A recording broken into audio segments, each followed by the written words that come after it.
सरसों की पहली खाद और पहली सिंचाई ही तय करेगा उसकी असली पैदावार। जी हाँ किसान मित्रों, सरसों में पौधे के नीचे से लेकर ऊपर तक यानी कि चोटी तक अगर फलियां भरनी है तो ये पहली खाद में बूस्टर डोज को देना बहुत ही ज्यादा जरूरी है। और इस पहली खाद यानी कि बूस्टर डोज के देने से पहले आपको कुछ बातें जरूर ध्यान में रखनी है, जैसे कि इस पहली खाद को कब दिया जाए, कैसे दिया जाए, कितनी मात्रा में दिया जाए, और सबसे जरूरी बात, इस पहली खाद से सरसों की फसल में क्या क्या फायदे होंगे। तो आज के इस खास वीडियो के अंदर हम यही सब कुछ जानेंगे और इस वीडियो के लास्ट में मैं आपको 2 पावरफुल खाद के बारे में बताऊंगा, जिन्हें अगर आप सरसों की फसल के अंदर उपयोग में लेते हो तो न केवल दानों में तेल की मात्रा बढ़ेगी और पौधों में फुटाव जो है वो भी आपको शुरुआती दौर से ही ज्यादा देखने को मिलेगा। तो अभी तक कात्यायनी ऑर्गेनिक्स के यूट्यूब चैनल को सब्सक्राइब नहीं करा है तो जल्दी से नीचे दिए बटन पर क्लिक करके चैनल को सब्सक्राइब कर लीजिए और बिना किसी देरी के इस वीडियो को अपन शुरू करते हैं। किसान मित्रों, सरसों की फसल में अगर आप इस पहली खाद का 100% रिजल्ट लेना चाहते हैं ना तो आपको सबसे जरूरी और सबसे पहली बात यह ध्यान में रखना है कि इस पहली खाद को आपको फसल में कब देना है, क्योंकि ये जो टाइमिंग होता है ना खाद को देने का, यही आपको सरसों की फसल के अंदर पहली खाद के सबसे ज्यादा रिजल्ट देके जाएगा। और ये जो पहली खाद है ना, सरसों का पौधा तभी अच्छे से ग्रहण कर पाएगा, तभी जमीन से अच्छे से उठा पाएगा जब पौधे को सही अवस्था पर ये खाद उसे मिलेगी। तो किसान मित्रों, आपको ये जो पहली खाद है ना, सरसों में जब भी आप पहला पानी लगा रहे हैं ना, तब आप उसके आगे आगे भुरकाव के माध्यम से उपयोग में ले। और अगर आप पानी लगा रहे हो और उसके पहले ही ये खाद डालते हो ना, तो ये खाद जो रहती है पानी के साथ में घुलकर पौधे की जड़ों तक पहुंच जाती है, जिससे पौधा जो है उसे अच्छे से ग्रहण कर पाता है। तो किसान मित्रों, अब सबसे बड़ा सवाल ये उठता है कि ये जो पहला पानी है ना, ये सरसों में कब देना चाहिए। तो किसान मित्रों, मेरा ऐसा मानना है कि सरसों की फसल में ये जो पहली सिंचाई, जब पहला पानी लगता है ना, आप इसे जितना लेट देते हो ना, सरसों की फसल को उतना ही ज्यादा फायदा देखने को मिलता है। क्योंकि किसान मित्रों क्या है ना, जब भी पौधे को पानी की कमी होती है ना, तो पौधा जमीन से नाइट्रोजन जो है ना वो कम ग्रहण करता है। और ऐसी कंडीशन में क्या होता है ना, पौधों में एक अलग ही प्रकार का तनाव आने लगता है। और ये जब तनाव आता है और उसके बाद में जब आप सिंचाई देते हो ना, तो पौधे की जो जड़ें है ना वो एकदम से पानी के ऊपर टूट पड़ती है और पानी को जो रहती है वो एकदम से अपटेक करती है। और उसके साथ ही साथ में जो भी न्यूट्रिएंट जो जमीन के अंदर पड़े हुए हैं ना, जैसे नाइट्रोजन हो गई हो, फास्फोरस हो गई और पोटाश हो गई हो, ये पौधे को सबसे ज्यादा जरूरत लगती है। पौधे को अचानक से भूख लगती है। तो ऐसी कंडीशन में जब अचानक उसके अंदर सिंचाई दी जाती है ना, तब फसल के अंदर आपको फुटाव भी ज्यादा देखने को मिलता है और पौधे के अंदर जो हरापन है ना वो भी आपको शानदार देखने को मिलता है। और साथ में जब ये एकदम से पानी दिया जाता है ना, तो सरसों की जो जड़ें रहती है ना वो पानी के अंदर डूब जाती है। और ऐसी कंडीशन में पौधे की जो जड़ें है अपना विकास तेज गति से करती है। और आप अक्सर देखोगे जब भी पहली सिंचाई दी जाती है तो पौधे के अंदर अचानक से फुटाव बढ़ने लगता है, हरापन तेज हो जाता है और पौधे की जो शाखाएं हैं, फलियों का जो निर्माण है ना, वो आगे चल के आपको ज्यादा देखने को मिलता है। तो किसान मित्रों, कुल मिला के बात ये है कि सरसों की जो फसल है ना, उसके अंदर आपको पहली सिंचाई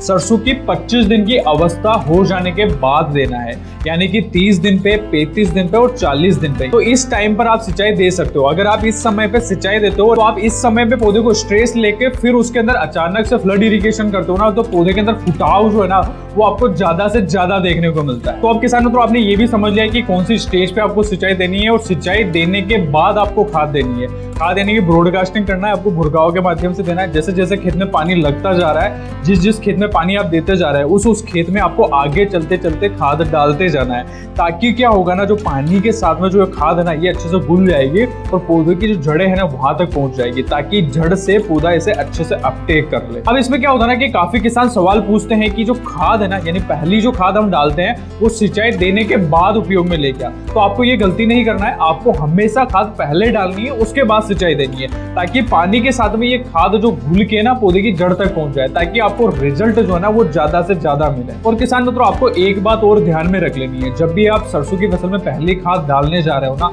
तब अगर आपके क्षेत्र में ओस पड़ने लग गई है तो आपको खाद जो है वो हमेशा दोपहर के समय में डालनी है, ताकि आपको जो है वो उसके रिजल्ट जो है वो ज्यादा से ज्यादा मिले। क्योंकि क्या होगा ना, अगर आप सुबह के समय खाद डालोगे ना तो सरसों के जो पत्ते रहते हैं ना उसके ऊपर ओस की बूंदें लगी हुई रहती है। और ये जो ओस की बूंदें रहती है ना, तो अपन कोई भी खाद डालते हैं तो इस ओस की बूंदों में ये खाद जो है वो चिपक जाती है, पत्तों के ऊपर चिपक जाती है और पौधे की जो जड़ें रहती है ना वहां तक नहीं पहुंच पाती। तो ऐसी कंडीशन में आपको खाद के जो रिजल्ट है ना वो भी कम देखने को मिलेंगे और फसल के अंदर जो है इंजरी भी आ सकती है, मतलब कि पत्ते जो जलने की जो शिकायत है ना वो भी आपको देखने को मिल सकती है। अब अक्सर किसानों का एक और सवाल आता है कि जो सिंचाई है वो हम किस माध्यम से दें, यानी कि स्प्रिंकलर फुहारा विधि से सिंचाई दें या फिर डायरेक्ट अपन खुला पानी जो है सरसों के अंदर उपयोग में लें। तो किसानों, तो मेरा ऐसा मानना है कि अगर आपके क्षेत्र में दोमट यानी कि चिकनी मिट्टी है, भारी जमीन है, काली जमीन है, तो आप फ्लड इरिगेशन कीजिए। फ्लड इरिगेशन मतलब कि खुला पानी जो है जमीन के अंदर चला दीजिए। इससे क्या होता है ना कि जो पौधे की जो जड़ें रहती है ना वहां तक पानी जो है वो अच्छे से पहुंच पाता है और मिट्टी को जो है ना ये पानी अच्छे से नरम कर देता है, क्योंकि भारी जमीन रहती है, भारी जमीन में अगर अपन खुला पानी छोड़ते हैं ना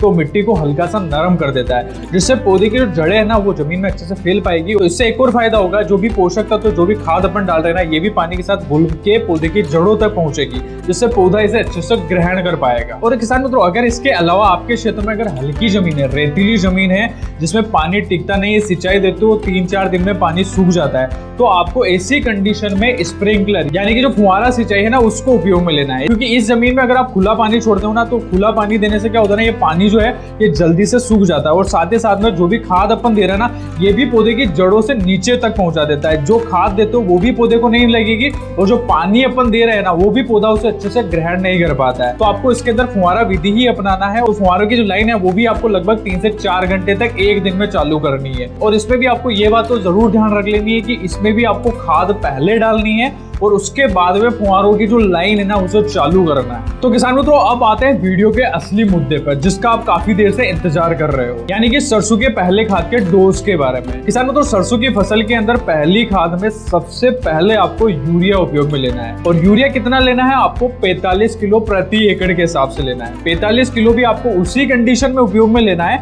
जब आपने बुआई के समय कोई भी नाइट्रोजन युक्त खाद, चाहे वो डीएपी हो, चाहे वो 12-32-16 हो या फिर और भी कोई अन्य एनपीके आपने नहीं डाला है ना, तो ऐसी कंडीशन में आपको यूरिया 45 किलो प्रति एकड़ के हिसाब से उपयोग में लेना है। और वहीं अगर आपने बुआई के समय थोड़ा सा यूरिया डाला था या फिर आपने 12-32-16 को उपयोग में लिया था या फिर आपने डीएपी डाली है, तो ऐसी कंडीशन में आपको पहली खाद के अंदर यूरिया की जो मात्रा है ना उसे कम कर देना है। और कम कितनी करनी है? आपको लगभग 25 से 30 किलो प्रति एकड़ के हिसाब से यूरिया उपयोग में लेना है। अब इसके साथ में आपको 2 इंपॉर्टेंट खाद और मिलानी है। अब ये बताने से पहले मैं आपको थोड़ा यूरिया का फायदा बता देता हूँ कि ये सरसों में काम क्या करेगा। जब भी यूरिया वाली खाद को सरसों की फसल में दिया जाता है ना तो ये क्या करता है, फसल की जो शुरुआती अवस्था में जो भी वानस्पतिक वृद्धि हो रही होती है, पौधों में हरापन आ रहा है, शाखाओं का निर्माण हो रहा है, फलियां जो है वो आगे चल के ज्यादा बने, पौधों में फुटाव एकदम से ज्यादा बढ़ के आए, तने की मोटाई बढ़े और साथ ही साथ में पौधों में ग्रीनरी यानी कि हरापन जो है अगर आप ज्यादा देखना चाहते हो तो ये यूरिया जो है फसल के लिए बहुत ज्यादा उपयोगी है। और ये पहली खाद में भी इसीलिए दिया जाता है कि पौधे की जो बढ़वार जो है वो एकदम से बढ़े और पौधा फुटाव जो है वो एकदम से लेके आए। अब इस यूरिया के साथ में आपको क्या करना है, आपको सबसे पहले ह्यूमिक एसिड जो Katyayani activated humic plus fulvic acid 98% आता है ना, इसको उपयोग में लेना है। अब ये ह्यूमिक एसिड मैं आपको उपयोग में लेने के लिए इसलिए बोल रहा हूँ क्योंकि ये पौधे की जो जड़ें रहती ना उसका विकास करने में काफी अच्छे तरीके से मदद करेगा। और जो भी खाद आपने बुआई के समय डाली थी, डीएपी डाली है, तो डीएपी वैसे भी पौधे को 20 से 25% ही उपलब्ध होती है और बाकी की जो डीएपी ना वो जमीन में ऐसे की ऐसे पड़ी रहती है। तो ये ह्यूमिक एसिड क्या करेगा ना, पौधे की जो जड़ें है उनका फैलाव ज्यादा से ज्यादा करेगा और जो डीएपी के कण जो जमीन में उपलब्ध है ना उसे उपलब्ध करवाने में मदद करेगा और पौधों के अंदर बढ़वार जो है वो एकदम से लेके आएगा। और उसके साथ ही में अगर आप ह्यूमिक एसिड की यूरिया के साथ में कोटिंग करके उपयोग में ले रहे हो ना, तो ये कोटिंग करने से जो यूरिया की जो मात्रा है, यूरिया की जो उपलब्धता है वो भी पौधे के अंदर तेज गति से हो जाती है। यानी यूरिया जितना अपन डाल रहे हैं ना वो भी पौधा ज्यादा से ज्यादा जमीन से उठाएगा। इसकी आपको यूरिया के साथ में कोटिंग करवानी है। इसके जो दाने होता है ये फ्लैक्स फॉर्म में आता है, तो आपको इसके साथ में मिक्स करवा देना और हल्का सा पानी इसके ऊपर छिड़क देना जिससे ये दानों के ऊपर अच्छे से चिपक जाए। और इसके उपयोग की मात्रा आपको 2 किलो प्रति एकड़ के हिसाब से रखनी है। अब किसानों तो बढ़ते हैं दूसरी मेन खाद की तरफ जिसका नाम है सल्फर। सल्फर जो है वो सरसों की फसल के लिए बहुत ज्यादा जरूरी है। आप बुआई के समय में भी इसे उपयोग में ले सकते हो, जो पहली खाद अपन डालते हैं उसके साथ में भी उपयोग में लेना बहुत जरूरी है क्योंकि सल्फर ही एकमात्र ऐसा न्यूट्रिएंट है जो दाने की जो चमक है ना, जो किसान मित्र बोलते हैं कि लेब नहीं आ रही है, तो लेब को बढ़ाने का जो काम करता है ना ये सल्फर ही करता है। साथ ही में दाने में चमक भी लेके आएगा, दाने के अंदर शाइनिंग ज्यादा दिखेगी आपको और पौधे की जो रोग प्रतिरोधक क्षमता है ना उसमें भी विकास आपको देखने को मिलेगा। और सल्फर का एक और फायदा है, जहां पर सैंडी सोइल है, हल्की जमीन है, रेतीली जमीन है, जिस मिट्टी का पीएच ज्यादा है, 7 से ऊपर का पीएच है, 8-9 का पीएच है ना, तो ये पीएच को बैलेंस करने में भी मदद करता है। और इस सल्फर का एक और सबसे बड़ा फायदा है जो आपको सभी फसलों के अंदर देखने को मिलेगा, ये क्या करता है ना, पौधे को पाला पड़ने से भी बचाता है। और आने वाला जो रबी सीजन है, जनवरी और फरवरी में काफी ज्यादा ठंड पड़ती है, तो ऐसी कंडीशन में पौधे को पाला न पड़े, पौधे को चिलिंग इंजरी ना हो, इसके लिए ये सल्फर काफी ज्यादा हेल्पफुल होता है क्योंकि ये एक प्रकार का गर्म पोषक तत्व है। और जब भी अपन इसको सरसों की फसल में उपयोग में लेते हैं ना तो ये पौधे के अंदर गर्मी लेके आता है और पौधे पौधे को जो है एबायोटिक स्ट्रेस से बचाने में मदद करता है। अब सबसे जरूरी बात है कि सल्फर को उपयोग में कितना लेना है। अगर आपने बेसल डोज में जब सरसों की बुआई करी थी उस समय सल्फर उपयोग में ली थी तो आपको इसकी मात्रा जो है वो कम करनी है, लगभग 2 से 3 किलो प्रति एकड़ के हिसाब से उपयोग में लेना है। और अगर आपने बुआई के समय सल्फर उपयोग में नहीं लिया है तो ऐसी कंडीशन में सल्फर की मात्रा जो है ना वो आपको बढ़ा देनी है, और बढ़ा के कितनी करनी है, आपको 5 किलो प्रति एकड़ के हिसाब से कर लेनी है। जिससे क्या होगा ना, इसके रिजल्ट जो है ना वो फसल के ऊपर आपको काफी शानदार देखने को मिलेंगे। अब किसान अक्सर कंफ्यूज हो जाते हैं क्योंकि मार्केट में आज की डेट में सल्फर जो है ना वो कई तरह के आ रहे हैं। जैसे सल्फर बेंटोनाइट भी आ रहा है, सल्फर 90% भी आ रहा है, सल्फर 80% भी आता है, और जिप्सम और साथ ही साथ में एसएसपी, इसके अंदर भी सल्फर की मात्रा रहती है। तो सरसों की पहली खाद में आखिर में कौन सा सल्फर उपयोग में लिया जाए? तो किसान मित्रों, सरसों की पहली खाद में आपको सल्फर 90% जो WDG फॉर्म में आता है ना, इसको उपयोग में लेना है, क्योंकि इसके जो रिजल्ट है ना वो आपको काफी शानदार देखने को मिलेंगे,